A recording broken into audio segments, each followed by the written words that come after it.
Bismillahirrahmanirrahim. Assalamualaikum warahmatullahi wabarakatuh.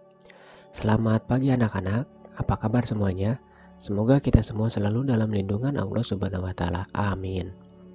Pada pembelajaran kali ini kita akan membahas tema 1, indahnya keberagaman pada kelas 4. Subtema 3, bersyukur atas keberagaman, dan melanjutkan pembelajaran selanjutnya yaitu pembelajaran 2. Baik.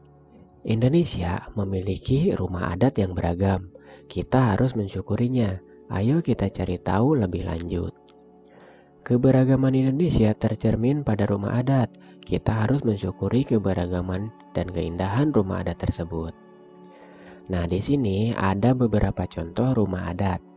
Dan pada pembelajaran sebelumnya, kamu telah menulis dan pasti telah mengetahui berbagai rumah-rumah adat yang tersebar di seluruh provinsi yang ada di Indonesia.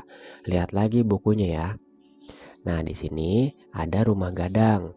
Rumah Gadang ini terletak di Sumatera Barat. Kemudian ada Rumuh Aceh. Dari namanya kita sudah tahu bahwa Rumuh Aceh ini terletak di Provinsi Nanggru Aceh Darussalam. Selanjutnya ada Rumah Balai Batak Toba. Nah, Rumah Balai Batak Toba ini terletak di Provinsi Sumatera Utara. Kemudian ada Rumah Adat Tongkonan. Dan Rumah Adat Tongkonan ini terletak di Provinsi Sulawesi Selatan atau suku Toraja. Selanjutnya, salah satu keunikan dari rumah adat Indonesia adalah bentuk sudut atapnya. Sudut-sudut pada segi banyak juga menjadi satu keunikan. Coba amati segi banyak berikut. Bisakah kamu mengelompokkan segi banyak beraturan dan tidak beraturan berdasarkan sudutnya? Segi banyak itu adalah segi yang memiliki sudut yang sama dan sisi yang sama panjang. Jika ada satu bangun yang hanya memiliki salah satu dari definisi tersebut, berarti itu bukan merupakan segi banyak. Contoh, di sini lihat ada segi 4. Segi 4 ini berarti sudutnya memiliki 4 sudut. 1, 2, 3, 4. Ya, ada 4 sudut. Kemudian sisinya sama panjang. Sisi ini sama dengan sisi ini panjangnya. Sisi ini pun sama. Dan terakhir sisi ini pun sama. Jadi semua sisi yang ada pada segi 4 ini memiliki panjang yang sama. Jika ini panjangnya 4, maka atas pun akan memiliki panjang sisi 4. Dan sebelah kanan pun akan memiliki panjang sisi 4. Ya. Kemudian yang bawah pun akan memiliki panjang sisi 4 dalam satuan cm contohnya. Berarti ini 4 cm, atas 4 cm, kanan 4 cm, dan bawah pun akan memiliki panjang 4 cm. Maka ini disebut dengan segi banyak. Kemudian segitiga ini ada berapa sudut? 1, 2, 3 ya. Jika diukur dengan menggunakan busur derajat, maka sudut-sudut yang dimiliki oleh segitiga ini akan memiliki besar sudut yang sama ya. Berarti ini definisi pertama telah terpenuhi ya. Sekarang definisi kedua apakah terpenuhi? Iya, terpenuhi ya. Karena ini adalah segitiga sama sisi, maka setiap sisi yang dimiliki oleh segitiga sama sisi memiliki panjang yang sama. Contoh, misal di sini 5 cm, maka bawah pun akan 5 cm. Kemudian sisi sebelah kiri pun akan memiliki panjang 5 cm.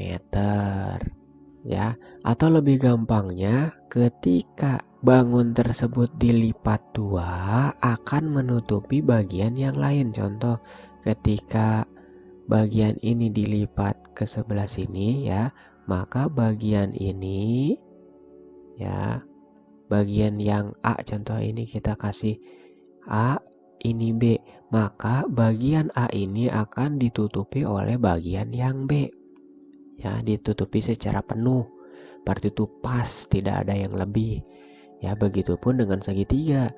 Ketika ini akan kita lipat ke sebelah sini ya, kita lipat ke sebelah sini, bagian ini, bagian A ini ya akan tertutupi oleh bagian yang B, maka ini disebut dengan segi banyak. Selanjutnya bangun yang nomor 3 ya. Ini ada segitiga, tapi ini segitiganya segitiga sembarang ya. Definisi pertama telah terpenuhi, memiliki 3 sudut, 1, 2, 3. Tetapi besar sudutnya tidak sama besar ya. Misalnya ini 70 derajat, ini 80 derajat, ini 75 derajat. Jadi sudut-sudutnya ini tidak sama besar. Kalau ini ya, segitiga sama sisi memiliki sudut yang sama besar. Begitu. Misalnya ini 60 derajat ya. Kemudian ini pun sama, nanti akan 60 derajat sudut ini nih. Kemudian ini pun sama, akan memiliki sudut 60 derajat. Ya, seperti itu. Nah, kemudian jika kita lipat ini, maka bagian yang A ketika kita akan lipat ke sebelah kanan ya, ke sebelah sini, bagian A ini tidak akan menutupi seluruhnya bagian B. Ada bagian B yang tidak tertutupi. Mungkin ketika kita lipat ke sebelah sini ya, yang tertutupinya itu hanya sebatas ini ya, sebatas ini yang bagian diarsir sementara, yang bagian ininya tidak tertutupi. Nah, maka bangun C ini merupakan bukan segi banyak beraturan. Nah, kalau yang selanjutnya ini adalah segi banyak beraturan. Kenapa? Yang pertama, sudut-sudutnya ini sama besar. Selanjutnya, garis-garisnya memiliki persamaan yang sama ya. Ini sama dengan ini sama dengan ini ya. Ini sama dengan ini. Panjang sisinya ya. Panjang sisi yang berhadapannya itu sama besar. Misalnya ini panjang sisinya 8, maka ini pun akan sama 8. Ketika kita lipat, misalnya ini A, ini B, A ke B ini akan menutupi yang B. Misalnya kita lipat A-nya menuju ke B ya, dilipat ke sini. Bagian A ini akan menutupi seluruhnya bagian yang B. Contohnya seperti itu. Maka bangun D ini adalah bangun segi banyak beraturan. Ya, segi banyak beraturan memiliki sudut dan sisi yang sama. Ayo kita cari lebih lanjut tentang keunikan sudut pada segi banyak beraturan. Amati segi banyak beraturan berikut. Ukurlah besar setiap sudut pada satu segi banyak. Hitunglah pula jumlah besar seluruh sudutnya. Nah, ini nanti kamu tulis di buku tulis kamu, tetapi tidak usah diisi terlebih dahulu. Ya, nanti akan kita bahas besok di hari Jumat. Jadi, pengisiannya akan dilaksanakan di hari Jumat. Tugas kamu di rumah hanya tulis dulu di buku tulis. Paham ya? Mozaik kreasi bersama. Lani duduk termenung di meja ruang tengah rumahnya. Di hadapannya terbentang sebuah kertas karton besar, masih kosong. Pak Burhan memberi tugas kepada anak-anak untuk membuat mozaik kreasi sendiri. Tugas tersebut harus dilakukan secara berpasangan.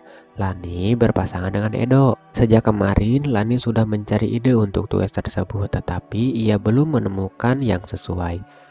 Tunggu Edo saja, pikir Lani. Tugas bersama akan lebih baik hasilnya jika dikerjakan bersama. Beberapa saat kemudian Edo datang. Benar saja dugaan Lani. Edo sudah mempunyai ide untuk membuat mozaik mereka. Usul Edo adalah membuat mozaik rumah adat.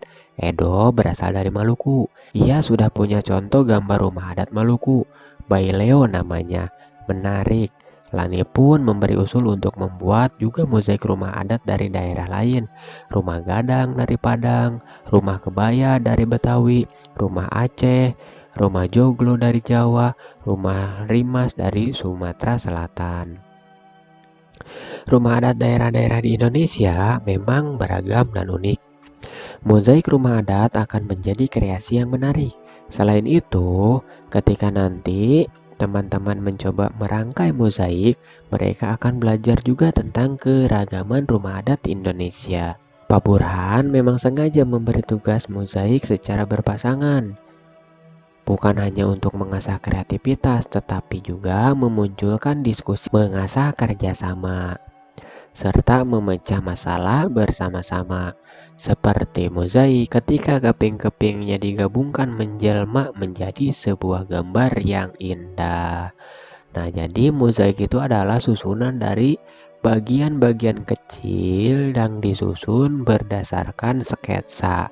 Contoh, di sini ada mozaik berbentuk Doraemon. Doraemon ini terbentuk dari potongan-potongan kertas warna kecil ya. Jadi kertas warna atau kertas karton besar dipotong-potong kecil kemudian ditempel berdasarkan sketsa yang ada ya. Ini adalah sketsanya Doraemon sehingga membentuk sebuah gambar yang menarik. Ini adalah mozaik yang berbentuk Doraemon. Contoh lain mozaik. Nah, ini contoh mozaik bunga yang tersusun dari biji-bijian. Ada biji kacang kedelai, ada biji kacang merah, ada biji beras yang diberi warna merah ya, ada biji beras putih, ada biji jagung, kemudian ada biji kacang hijau ya, kemudian ada juga ini beras ya lagi ya yang diberi warna hijau ya, ini ada biji jagung lagi dan lain sebagainya. Jadi mozaik itu adalah bagian-bagian kecil yang disusun berdasarkan sketsa. Ini sketsanya sketsa bunga ya. Selanjutnya ada lagi di sini ya. Mozaik ini tersusun dari berbagai daun-daunan sehingga membentuk sebuah bentuk burung ya. Sketsanya adalah sketsa burung. Kemudian bagian-bagian mozaiknya itu mozaik dari daun. Paham ya untuk mozaik ya. Jadi mozaik itu adalah seni menempel dari bagian-bagian atau benda-benda kecil sehingga membentuk sebuah bentuk yang indah dan menarik seperti itu. Yang pertama, apa ide yang dimiliki Lani? Yang kedua, apa ide yang dimiliki Edo? Selanjutnya, bagaimana mereka menyikapi ide-ide berbeda? Ketiga, apakah ide mereka yang berbeda memberikan manfaat? Jelaskan. 5. Kerjasama apa yang terlihat pada cerita di atas? Nah, nomor 1 sampai nomor 5 ini kamu kerjakan berdasarkan teks bacaan yang ada di atas ya. Kerjakan, tulis di buku tema kamu.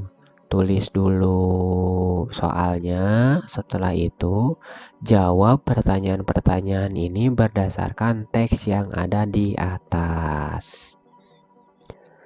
Baik, itu saja pembelajaran kita kali ini. Jika ada pertanyaan mana saja yang harus ditulis? Yang harus ditulis adalah ini ditulis, ini ditulis, ini ditulis ya. Ini nggak usah ditulis karena pada pertemuan atau pembelajaran sebelumnya kita pernah menulis rumah-rumah adat yang tersebar di seluruh provinsi Indonesia. Ini ditulis semuanya, gambarnya pun sama ditulis. Selanjutnya ini ditulis tetapi tidak usah dijawab. Ya, kotak-kotak kosongnya tidak usah diisi. Besok akan kita bahas di hari Jumat ya. Kemudian jangan lupa bawa busur derajat. Busur derajat. Jika kamu yang belum memiliki busur derajat, silahkan beli dulu busur derajatnya.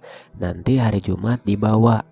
Gunanya untuk apa? Untuk mengukur sudut-sudut yang ada di sini ya, agar tahu ini sudutnya berapa besaran sudut yang dimiliki oleh bangun-bangun yang ada di sini. Kita akan menggunakan busur derajat untuk mengukurnya. Jadi kamu harus punya masing-masing busur derajatnya. Selanjutnya, ini nggak usah ditulis, tetapi dipahami aja untuk menjawab pertanyaan-pertanyaan di slide selanjutnya. Ini gambar-gambarnya nggak usah ditulis, nggak usah dibuat.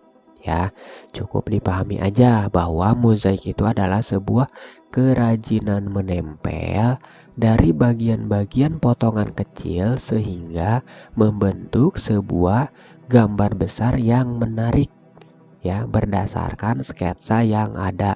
Ini sketsa Doraemon sehingga membentuk sebuah mozaik berbentuk Doraemon.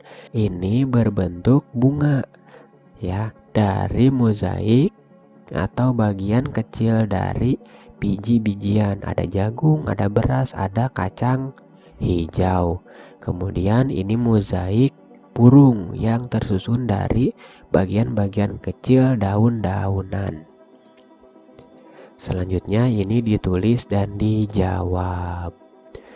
Baik, itu saja pembelajaran kita kali ini. Semoga pembelajaran kita menjadi sebuah pembelajaran yang bermanfaat. Tak lupa Bapak selalu ingatkan agar selalu mematuhi protokol kesehatan, memakai masker ketika akan bepergian, mencuci tangan, dan menjaga jarak. Assalamualaikum warahmatullahi wabarakatuh.